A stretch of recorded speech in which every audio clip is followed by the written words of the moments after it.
বুধবার মুসলিম ধর্মাবলম্বীদের মহরম উপলক্ষে বর্ডার গোলচক্কর এলাকা থেকে র্যালির আয়োজন করা হয়েছে। প্রসঙ্গত মহরম ইসলাম ধর্মে অত্যন্ত গুরুত্বপূর্ণ দিন। ইসলামের ক্যালেন্ডার অনুসারে এটি বছরের প্রথম মাস। বিশ্বব্যাপী মুসলমানরা নবী মোহাম্মদের নাতি এবং হযরত আলীর পুত্র ইমাম হাসানের শাহাদাতের শোক প্রকাশ করেন এদিন। এই মহরম উপলক্ষে মুসলিম ধর্মাবলম্বীদের তরফে এদিন বর্ডার গোলচক্কর এলাকা থেকে এক র্যালির আয়োজন করা হয়েছে।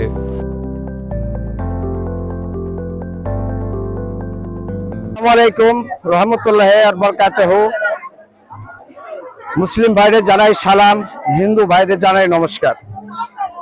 আমাদের আজকের পবিত্র মহরম, আমাদের আজকের দিনে হযরত মুহাম্মদ সাল্লাল্লাহু আলাইহি সাল্লামের পেয়ারার নাতি এবং ইমাম হুসাইন আজকের দিনে শাহাদাত বরণ করেছে। শাহাদাত বরণ করেছে কারবালার জমিনে। এজিদের সঙ্গে যুদ্ধ করে আজ শাহাদাত বরণ করেছে। তাই আমরা এই দেশবাসীর কাছে এই বার্তা নিয়ে আমরা আজকে আমাদের জুলুস বের করছি। কারণ হচ্ছে আমাদের এই দিনটা যে গেছে, এই দিনটা যেন পুনরায় ফিরে না আসে, এই জন্য আমরা বের করছি। সবারই কাছে আমরা আহ্বান করি, আমরা শান্তি শৃঙ্খলা ভাবে আমরা যেন বাস করতে পারি।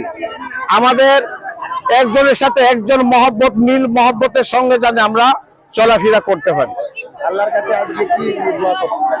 আমরা আল্লাহর কাছে দোয়া করছি, আমাদের আজকের এই যে আমরা যে মহরমের উসিলাতে সারা বিশ্ববাসীর কাছে আমরা কামনা করি, সবাই হিন্দু মুসলমান বৌদ্ধ খ্রিস্টান যত নির্বিশেষে যত জাতি আছে, মানুষ কুলে যারা আমরা পৃথিবীর ভিতরে আছি, সবাই সাথে জানে কল্যাণ করার জন্য আমরা এই মাগফিরাতের দোয়া করতে আসি। আপনার পরিচয়? আমার পরিচয় হচ্ছে মোহাম্মদ শাহজাহান মিয়া, আমার সঙ্গে আছে মোহাম্মদ ওয়াহাদ মিয়া। আমরা দুজনেই আমরা এইভাবে আমরা এই আজকে থেকে প্রায় 50 বছর আমরা এই যাবত এই আমরা আশরা মহরম আমরা করে আসছি।